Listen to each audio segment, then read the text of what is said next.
चाहे वो भारतीय जनता पार्टी की बात नहीं हो रही है, ये हमेशा से जब से देश आजाद हुआ है कोई भी सरकार होती है, कोई भी वो अपनी पार्टी की गाइडलाइन के हिसाब से काम करती है कि पार्टी उसको एक गाइडलाइन देती है कि साहब ये तबका हमसे नाराज है, ये खुश है, ये अपना है, ये पराया है। उस हिसाब से अगर बजट बनता है तो मैं समझता हूं कि देश के लिए बहुत नुकसानदेह होता है, भले ही पार्टी के लिए हो। तो कम से कम कोई भी बजट हो, हम लोग उम्मीद करते हैं कि जो बजट अभी हमारे सामने आने वाला है उसमें अर्थशास्त्रों की राय हो, ना कि पॉलिटिक्स हो। जी बिल्कुल नावेद जी। मनीष हिंदवी जी ये बताइए कि देखिए जैसा कि अभी जिक्र किया नावेद जी ने, शिक्षा का जिक्र किया है, किसानों की आय किस तरीके से बढ़े, किसानों को कैसे फायदा हो, राजनीति ना हो, इसका जिक्र किया है।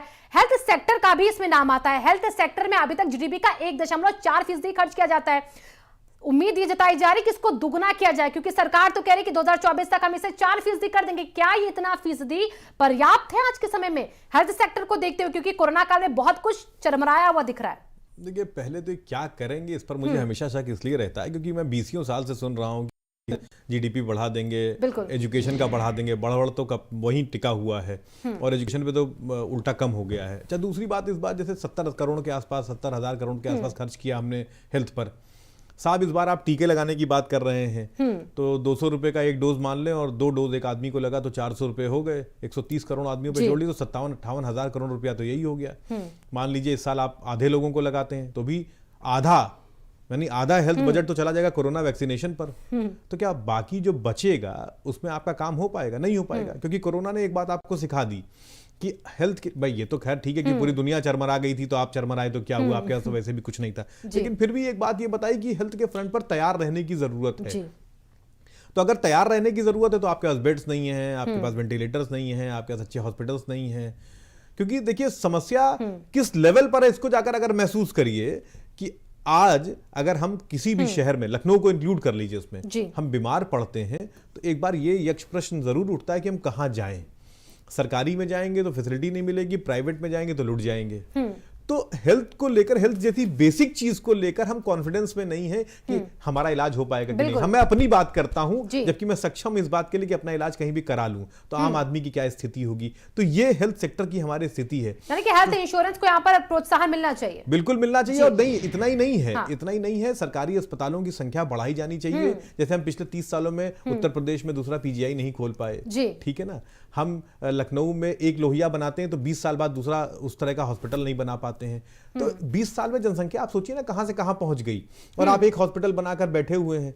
तो ये क्यों नहीं हो पा रहा है? प्राइवेट अस्पतालों के भरोसे से व्यवस्थाएं नहीं चलेंगी। बिल्कुल मनीष जी। और देखिए संजय कुछ कहना चाहते हैं। संजय, क्या अपडेट है आपके पास?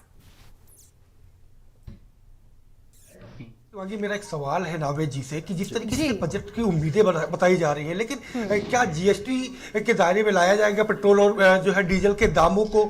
जिस तरीके से इलेक्ट्रॉनिक्स उपकरण के दाम लगातार बढ़ रहे हैं, उन्हें काबू करने के लिए क्या उम्मीदें जताई जा सकती हैं? स्वास्थ्य के साथ साथ शिक्षा पे एक सुधार के लिए क्या कुछ उम्मीदें देखी जा सकती है? और साथ साथ रक्षा बजट में कितना बढ़ाव देखते हैं नावेद जी?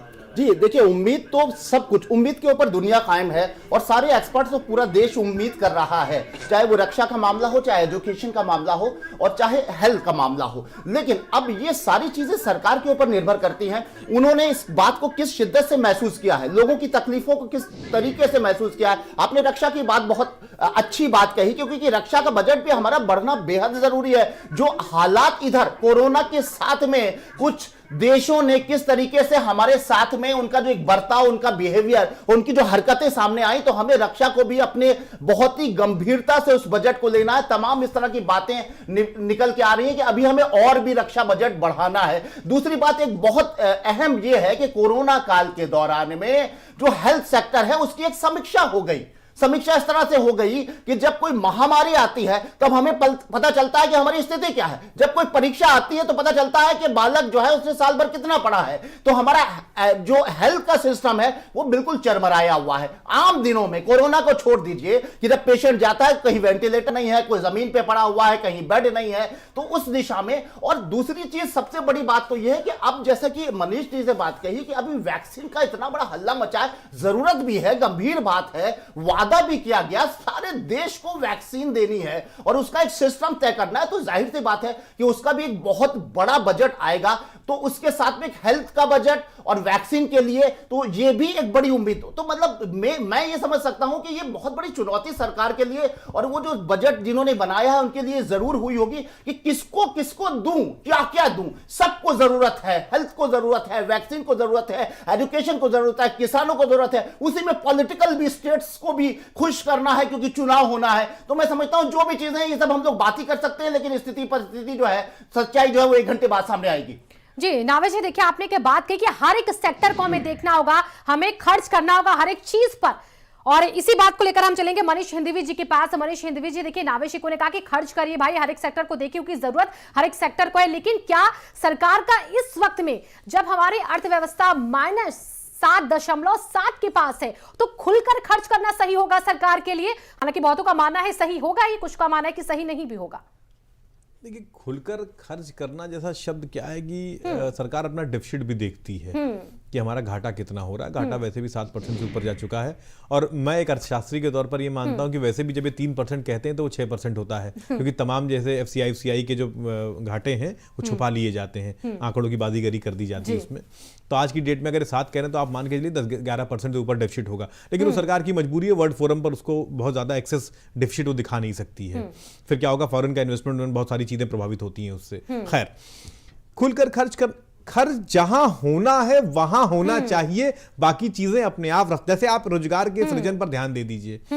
मेरे हाथ में पैसा आएगा, मैं बाजार में खर्च करूंगा, डिमांड जनरेट होगी, इकोनॉमी का पहिया दौड़ने लगेगा। तो आपको यह तय करना है कि आपको पैसा कहां खर्च करना है। मैंने क्या कहा, जैसे गांव में, सब अर्बन एरियाज में बहुत सारे लोग महंगे इलाज के कारण अबव पॉवर्टी लाइन से बिलो पॉवर्टी लाइन आते हैं। आप उनका ख्याल करिए कि उनको ठीक से स्वास्थ्य मिल जाए। हर लोग अच्छे स्कूलों में पढ़ाना चाहते हैं, स्कूलों की दशा खराब ठीक कर दीजिए, लोगों को जो स्कूलों पर एक्सेस इन्वेस्टमेंट हो रहा है वो कम हो जाएगा।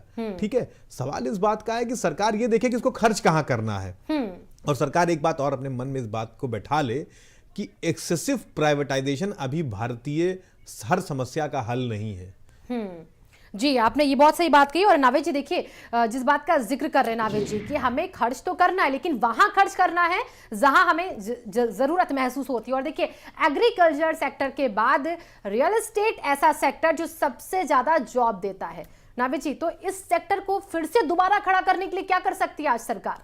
जी बिल्कुल, जरूर कुछ करेगी, और इस बात में कोई शक नहीं है कि ये एक सेक्टर ऐसा है जिससे वाकई बहुत कुछ हासिल होता है, रेवेन्यू भी मिलता है, टैक्सेस भी हैं इससे जुड़े हुए, काफी हैवी है। लेकिन सबसे बड़ी बात तो यह है कि आखिर कहां से करें और कैसे करें। बजट, जब हम घर में अपना बजट बनाते हैं तो हम देखते हैं हमारी जेब की मिकदार कितनी है, हमारा जेब का स्तर कितना है, तो हमारे पास जो होगा वही तो हम खर्च करेंगे। तो सबसे बड़ी बात तो यह है कि देश के खजाने में है कितना जो खर्च करेगी। दूसरी बात जो सबसे अहम ये कि जो हम खर्च कर रहे हैं, सरकार की नियत, बजट बनाने वालों की ये भी नियत होती है कि हम पैसा जो खर्चा हो रहा है कुछ आए भी, अर्निंग भी हो। तो एक चीज जो बहुत अहम है, क्योंकि जो विदेशी निवेश का मसला है इसके ऊपर भी हमें उनको कहीं ना कहीं आकर्षित करना है, क्योंकि विदेशी निवेश अगर नहीं आता है तो अर्थव्यवस्था को हम बहुत एक टॉनिक होती है। तो उस दिशा में भी मैं समझता हूं कि कुछ जरूर सोचा गया होगा, क्योंकि जाहिर सी बात है कि चाइना से जो तमाम एक आपस में जो एक हम लोग के बीच में, भारत और चाइना के बीच में एक दौर चला, इस तरह के डिस्प्यूट्स का चला, तो उसके बाद तमाम तरह की बातें हुई और कई एक्सपर्ट्स ने कहा, खासतौर से सरकार से जुड़े लोगों ने कहा कि अब हमारा देश जो है स्मृति की तरफ बहुत तरक्की करेगा, क्योंकि आने वाले समय में चाइना के ऊपर विश्वास कम हो गया है, हमारे क्या निवेश बहुत होगा, कहां होगा, कैसे होगा, हमारे देश का माहौल क्या है, हमारे देश किस तरह की ऐसी पॉलिसी आर्थिक बनाए हुए हैं कि उसमें निवेश हो। तो उस दिशा में इसलिए होना जरूरी है कि कुछ ऐसी चीजें होती हैं कि जिससे बहुत कुछ चीजें हासिल होती हैं, यानी हम खर्च करें तो हमारे देश के पास आए भी, अर्निंग भी हो। बिल्कुल, तो इस दिशा और में अर्निंग बहुत जरूरी है हमारे जीडीपी को दुरुस्त करने के लिए, सही करने के लिए, उच्च स्तर पर लाने के लिए। संजय का रुख करना चाहेंगे। संजय, आपके पास आती हूं, क्या आप पूछना चाहते हैं? बिल्कुल, सिंधु जी से मेरा एक सवाल है कि छोटे जो कहते हैं रोजगार के लोग हैं, वो कोरोना के कोविड काल में जिस तरीके से लॉकडाउन हुआ था, कल मैं उन लोगों से बात करने गया तो 11-12 बजे तक उनकी बोनी नहीं हुई। उनको किस तरीके की जरूरत हो, उनको कैसा स्लैब मिले, मदद मिले कि उनको राहत मिले। देखिए, ऐसा मैं अभी इसके पहले भी यही कहने की कोशिश कर रहा था कि डिमांड जनरेट कैसे होगी, सरकार को इस पर विचार करना होगा। जिन छोटे छोटे रोजगार की बात कर रहे हैं आप, वो उनके जो खरीदने वाले लोग थे उन्होंने अपने आप को सिकोड़ लिया है। मैंने कहा नहीं, मैं 40,000 रुपये महीने कमा रहा था, अब मेरी कमाई 15 से 18,000 रुपये है, तो मैंने कुछ किया नहीं है, मैंने उसी में रहने। भाई हिंदुस्तानी तो बहुत दूसरे तरह का होता है ना, वो हर पैसे में जी लेता है, तो उसने अपने आप को सिकोड़ लिया। वो बहुत सारे खर्चों को उसमें कटौती कर दी, उसमें तो खर्चों को कटौती कर दी तो डिमांड कम कर दिया है उसने। डिमांड कम कर दिया तो जो आप बता रहे हैं कि हम 12 बजे गए तो बोनी नहीं हुई, या दिन भर में जैसे हम पहले 500 का सामान बेचते थे अब 300 का बेच रहे हैं, 250 का बेच रहे हैं। तो सरकार को इस बात पर विचार करना होगा कि कैसे, फिर वही रोजगार सृजन पर बात आ जाएगी। ये माइक्रो स्मॉल इंडस्ट्रीज, जो मैं मीडियम की बात भी नहीं करता, जो माइक्रो स्मॉल इंडस्ट्रीज और खासतौर से जो माइक्रो इंडस्ट्रीज हैं, अति सूक्ष्म उद्योग जो हैं, जो घर आधारित हैं, जैसे एक घर के ही लोग मिलकर उसको चला रहे हैं, वो लगभग बंदी की कगार पर पहुंच गए। क्यों पहुंच गए हैं? क्योंकि सरकार ने उनको ना वर्किंग कैपिटल दिया, ना उनका इंटरेस्ट माफ किया। तो सवाल इस बात का है कि जब उनको कुछ मिला ही नहीं ना, उनको टैक्स में कोई रिलीफ मिला, तो अगर उनको कुछ नहीं मिला तो अब क्या है, 30% ऐसे उद्योग हैं जो बंद होने की कगार पर हैं। तो सरकार को उन पर विचार करना है कि कैसे उनको रिलीफ देकर उनको वापस उनके पैरों पर खड़ा कर दिया जाए।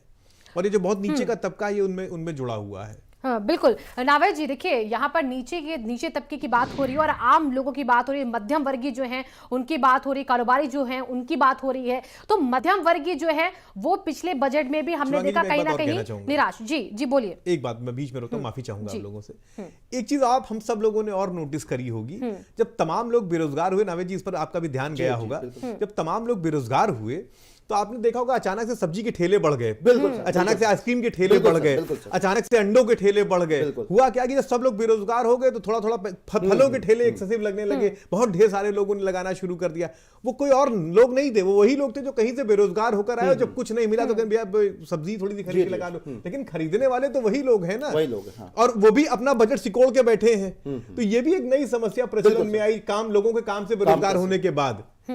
देखिए बिल्कुल सही कहा मनीषी, और ऐसे में जरूरी ये हो जाता है कि हमें शहरी क्षेत्रों में जो लोग हैं उनको वहां पर रोजगार दें, जो ग्रामीण क्षेत्र हैं वहां पर भी हमें ध्यान देना बहुत जरूरी है नावेद जी, क्योंकि वहां पर भी रोजगार की जरूरत है ग्रामीणों को। बिल्कुल, देखिए एक बहुत बड़ी समस्या आई थी, इसकी चर्चा हम नहीं कर रहे हैं। तो जिस तरीके से मजदूरों का पलायन हुआ था, कई राज्यों में हुआ था, उत्तर प्रदेश भी इसकी चपेट में था। उस वक्त इतने सारे मजदूर हमने महसूस किया था, बड़े बड़े एक्सपर्ट्स को नहीं पता था, सरकार को भी नहीं पता था कि हमारे शहरों से, हमारे राज्य से कितने लोगों ने पलायन किया है। ये बड़ी ताज्जुब की बात है। मैं मौजूदा सरकार की ही बात नहीं कर रहा हूं, किसी सरकार के पास आंकड़ा ही नहीं था। अगर पिछली सरकार के पास होता तो जाहिर सी बात है कि वो आंकड़ा मौजूदा सरकार के पास भी होता। हमें पता ही नहीं कि हमारे घर से कितने लोग बेरोजगार, भूख प्यास की वजह से चले जा रहे हैं दूसरे राज्यों में मजदूरी करने। जाहिर सी बात है कि जो लोग जाते हैं राज्यों में, हमें अपने गांव में काम नहीं मिलता है, हमारे पास में कोई भी रोजी रोटी का साधन नहीं होता है, हमें मजदूरी भी नहीं मिलती है। हम अपने किसी स्टेट के दूसरे शहर चले जाते हैं, वहां भी रोजगार नहीं है, वहां भी रोजी रोटी का कोई साधन नहीं है, वहां भी मजदूरी भी नहीं है, तब हम दूसरे राज्य में जाते हैं।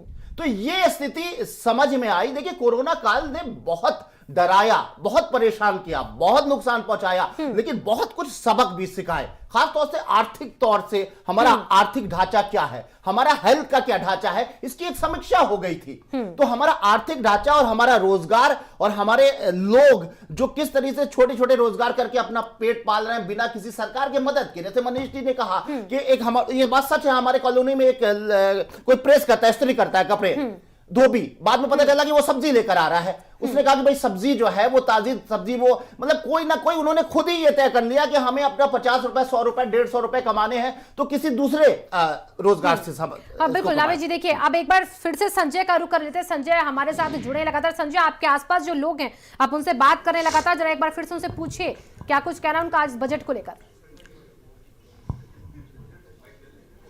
बिल्कुल शिवांगी, आज के बजट से खासी लोगों को उम्मीदें हैं, और जिस तरीके से बजट आ रहा है तो कहीं ना कहीं वो लोग चाहते हैं कि जो तमाम जो 21 जो मांगे हैं वो पूरी होनी चाहिए। तमाम लोग हैं हमारे साथ बात करने के लिए। किस तरीके की मांग है कि बजट में क्या होना चाहिए, कि बजट में किस तरीके का बजट आए? मैं मोहम्मद आदिल, आदर्श व्यापार मंडल से।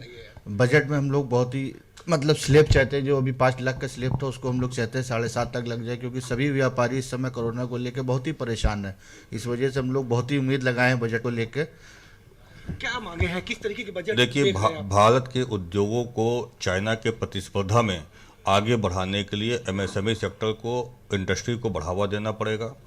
लोगों की क्रय शक्ति बढ़ानी पड़ेगी। व्यापार को बढ़ावा देने के लिए भारत के जो परंपरागत व्यापारी हैं, इनको विदेशी ई कॉमर्स कंपनियों के सापेक्ष खड़ा करने के लिए देश में ई कॉमर्स कंपनियां बननी चाहिए और भारत के व्यापारियों को आसान ऋण योजना के अंतर्गत 2 करोड़ तक के लोन बिना किसी सिक्योरिटी के मिलने चाहिए। उत्तर प्रदेश आदर्श व्यापार मंडल ये आज मांग भी करता है और अपेक्षा भी करता है। जिस तरीके से कहीं ना कहीं कोविड की वजह से साइबर क्राइम भी बढ़ा है, ऑनलाइन ठगी बढ़ी है, क्योंकि ऑनलाइन ट्रांजैक्शन बढ़ा है, साइबर को लेकर के किस तरीके से देखते हैं आप? निश्चित रूप से मैं खुद उसका शिकार होते होते बचा हुआ हूं, तो मुझे लगता है कि इस पे बहुत कठोर कानून और निगरानी सरकार को रखने के लिए जरूरत है। लेकिन चूंकि आज बजट की चर्चा है तो बजट पे बात करेंगे।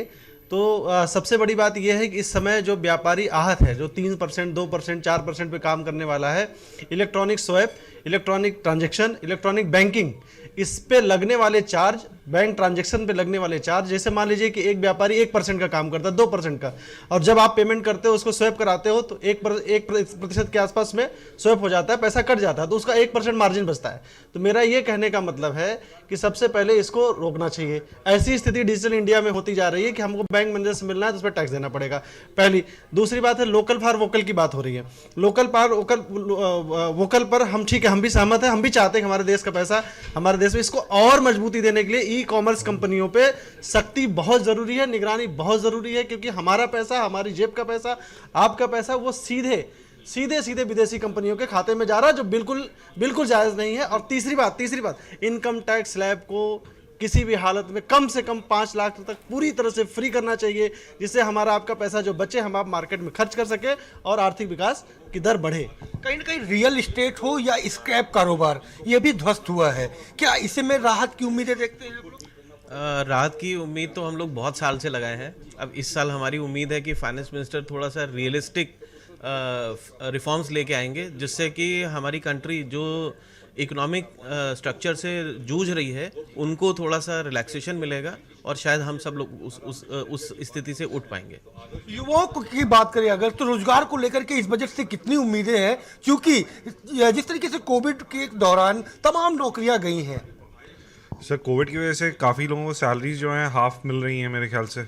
और आज के टाइम में युवा जितने भी हैं वो ऑनलाइन ट्रांजैक्शंस बहुत करते हैं।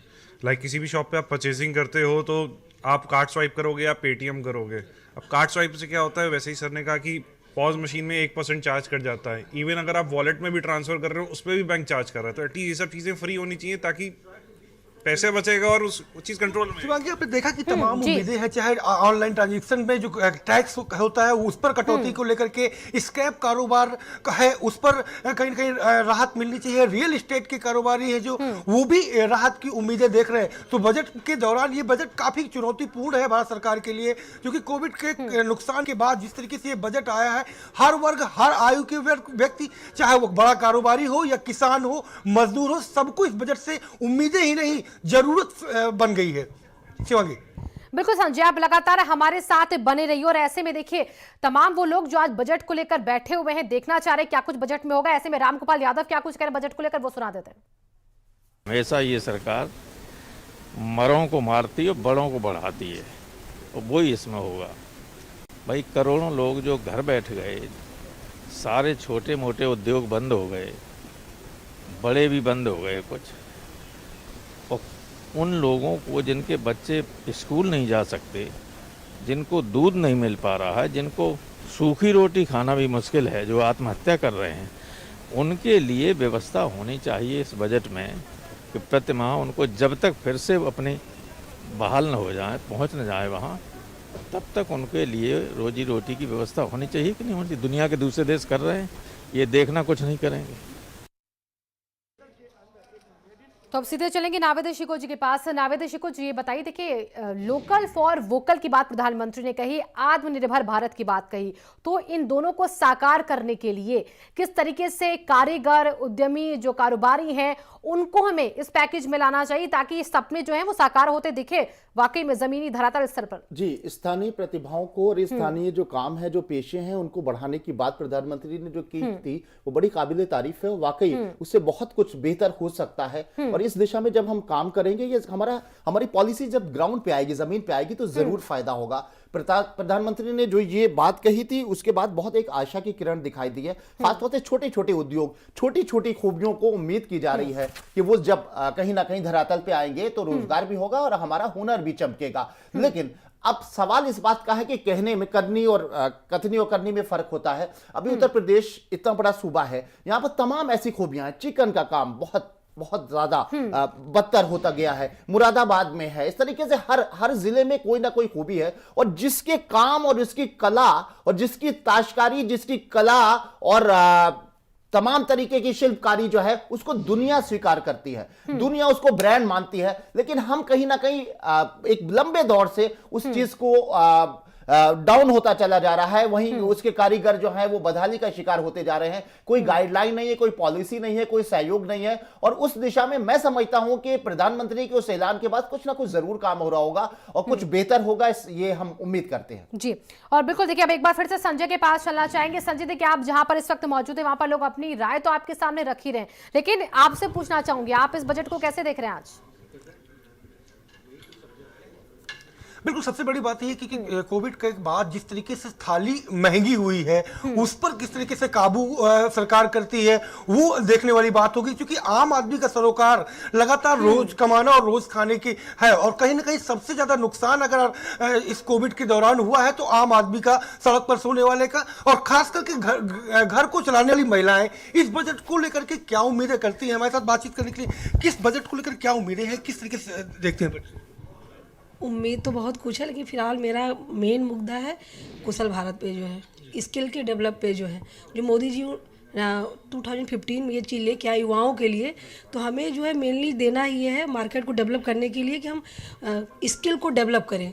तो मेरा मेन यही है, इस फोकस करना है। जितना ज़्यादा हम स्किल पे करेंगे, मिडिल लोग इस पे इन्वॉल्व होंगे, और जो मेरे लिए भी, रोजगार के लिए भी और वित्तीय चीज़ों के लिए भी हितकर होगा सर। बिल्कुल, तो आपने देखा कि कहीं ना कहीं जो कौशल मिशन है वो भी बढ़ाया जाना चाहिए, जिससे युवाओं को रोजगार मिले। खास करके युवाओं को की नौकरियां गई हैं तो कहीं ना कहीं युवाओं को रोजगार कैसे मिले, उससे उन्हें लोन ज़्यादा से ज़्यादा सेंक्शन हो। चूंकि बैंकों में कहीं ना कहीं युवाओं को फाइलें तो बन जाती हैं, सरकार के दावे जरूर दिखते हैं, लेकिन असली जो मेहनत है, असली जो परीक्षा होती है युवाओं को लोन पाने की, वो बैंक में ऐसी पॉलिसी हो, सरलीकरण पॉलिसी हो जिससे आसानी से उन्हें ऋण मिल सके, और कुछ ऋण की जो अधिकतम सीमा है उसे कम करके और कुछ ऐसा बनाया जाए जो कम गारंटी में के तहत लोन युवाओं को मिल सके, जिससे वो रोजगार सृजन की बात जो सरकार करती है वो ग्राउंड जीरो पर पहुंचे। तो तमाम ऐसे मुद्दे हैं जिन मुद्दों को लेकर के सरकार से आज बजट के दौरान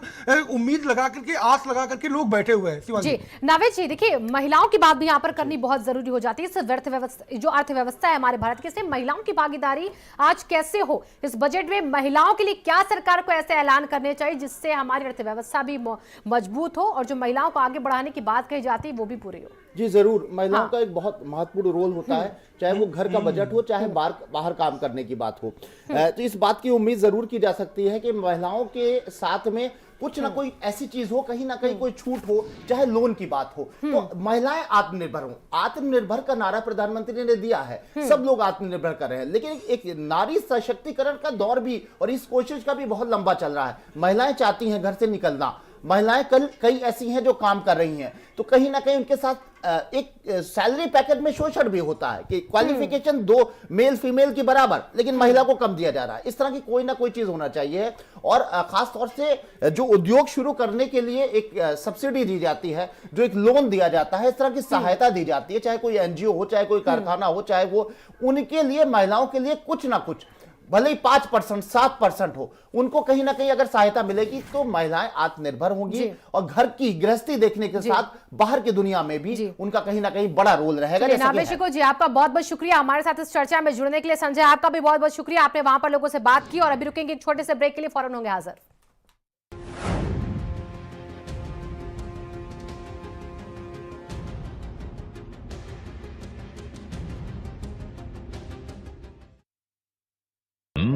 पहला आनंद पॉलिसी टर्म के अंत पर मैच्योरिटी क्लेम का पूरा भुगतान, और दूसरा आपके अपनों के लिए लाइफ कवर की पूरी रकम बिना किसी प्रीमियम के।